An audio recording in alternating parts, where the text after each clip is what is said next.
पितृदोष को अगर खत्म करना है तो सबसे पहले राहु को मजबूत करना होगा। राहु को मजबूत करने के लिए सर्वप्रथम साफ सफाई पर विशेष रूप से ध्यान देना होगा। अपने घर में जो भी कूड़ा कबाड़ इकट्ठा है उसे दूर करने का प्रयास कीजिए। घर में कभी कभी या तो नमक का पोछा दिया कीजिए, घर में जितने भी मकरा के जाला हैं उन सबका सफाई कीजिए। और कभी कभी गौमूत्र अगर आपको मिल जाए तो गौमूत्र से भी कभी कभी छिड़काव कर दिया कीजिए। इसके अलावा कभी कभी ये ध्यान रखना है कि गंगा जल से भी कभी कभी छिड़काव कर दीजिए। तो इससे क्या होगा, आपके जो घर में गंदगी है वो खत्म हो जाएंगे, और गंदगी जब भी खत्म हो जाएंगे तो आपके राहु के शुभ परिणाम देखने को मिलेंगे। इसके अलावा अपने घर में ऑक्सीजन की मात्रा को बढ़ाने के लिए तुलसी वगैरह का 2-4 पौधा जरूर से लगाइए, और कोई भी अगर सुगंधित पौधा, सुगंधित फूल मिल जाए तो उसे भी लगाने का प्रयास कीजिए। इसके अलावा अब बात करते हैं सूर्य की। तो सूर्य की कमी के कारण भी जो है ना ये पितृदोष होता है। इसलिए सबसे पहले आपको क्या करना है, सूर्य के कारण आपके अंदर में स्वाभिमान ज्यादा हो जाता है, तो स्वाभिमान को कंट्रोल करने का प्रयास करना चाहिए। इसके अलावा अगर पिता है तो पिता के पास कम से कम बैठने का प्रयास करना चाहिए, और अगर नहीं है तो पितृकुल से विशेष संपर्क करने का प्रयास करना चाहिए। चाचा वगैरह हैं तो उन सबसे बात करने का प्रयास करिए। इसके अलावा आप क्या कर सकते हैं, तो नित्य दिन उगते सूर्य का दर्शन कर सकते हैं, और अपने भोजन में अग्नि को बढ़ाने वाला सामान ज्यादा प्रयोग कर सकते हैं। जैसे सूर्य के लिए विशेषतः बेल का प्रयोग कर सकते हैं सीजन के हिसाब से। जब ठंडा में सीजन आता है तो गाजर का प्रयोग कर सकते हैं। तो ऐसा आप करेंगे तो विशेष रूप से आपके सूर्य अच्छे होंगे। इसके अलावा मंत्रों के माध्यम से भी इस शक्ति को बढ़ाया जा सकता है। अगर हिंदू धर्म से संबंध रखते हैं तो गायत्री मंत्र का प्रयोग कर सकते हैं, आदित्य हृदय का मंत्र जाप कर सकते हैं। इसके अलावा भी कुछ उपाय कर सकते हैं, जैसे केतु के कारण भी कभी कभी जो ना समस्याएं उत्पन्न होती है। तो केतु को, चूंकि राहु और केतु सदैव एक दूसरे से सप्तम होते हैं, जहां राहु की दृष्टि होगी वहां केतु का भी आपको सप्तम में अगर दृष्टि हो गया तो ऐसे में नुकसान होता है। इसलिए केतु के लिए आपको 2-3 उपाय करना है। उसके लिए क्या करना है, अपने शरीर से किसी भी फटे सामान का संपर्क नहीं करना है।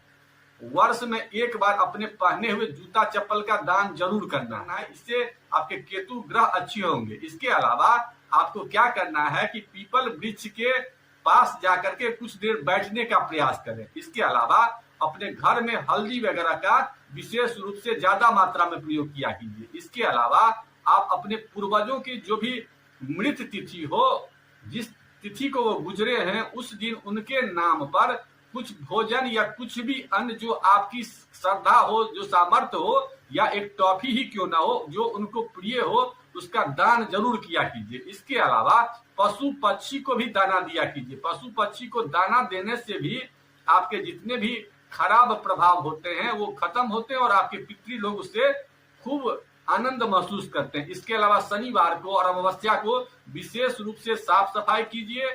इसके अलावा पितृदोष की शांति के लिए गरुड़ पुराण का पाठ या तो स्वयं करिए, अगर पाठ नहीं कर पाते हैं तो YouTube पर जा करके और उसके मंत्रों को या जो भी उसके शब्द होते हैं उसको कभी कभी सुना कीजिए। ऐसा करने से भी पितृदोष की शांति में विशेष रूप से आपको फल मिलेगा। इसके अलावा आप भगवत गीता का भी श्रवण किया कीजिए। कभी कभी भगवत गीता जाइए YouTube पर, या किताब है तो उसे पढ़ लिया कीजिए, नहीं तो YouTube पर जाके सुन लीजिए।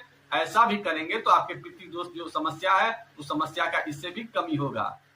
पितृदोष की शांति के लिए अब एक विशेष उपाय की चर्चा कर देते हैं। अगर विशेष रूप से पितृदोष तो ज्यादातर आजकल के परिवारों में देखते हैं कि मिलता रहता है, बहुत लोग इससे डरते भी रहते हैं। तो डरने की जरूरत नहीं, कुछ साधारण उपाय करेंगे तो 6 महीना, साल 2 साल जब करेंगे तो आपके पितृदोष जो है वो समाप्त हो जाएंगे। उपाय क्या है, सबसे पहले आपको या तो हल्दी की माला लेनी है। अगर हल्दी की माला न मिले तो हल्दी की गांठ बाजार से लाना है, और उसे बढ़िया से पूजा वगैरह भगवान विष्णु के सामने में कर लेना है। उसके बाद उस हल्दी को क्या करना है, नित्य दिन एक मंत्र पढ़ना। उस हल्दी को हाथ में रख लीजिए, या माला है तो उससे कर लीजिए, नहीं तो हाथ में रख करके या तो 11 बार कर लीजिए अगर आपके पास समय कम है तो, नहीं तो अगर समय है तो 108 बार नित्य करिए।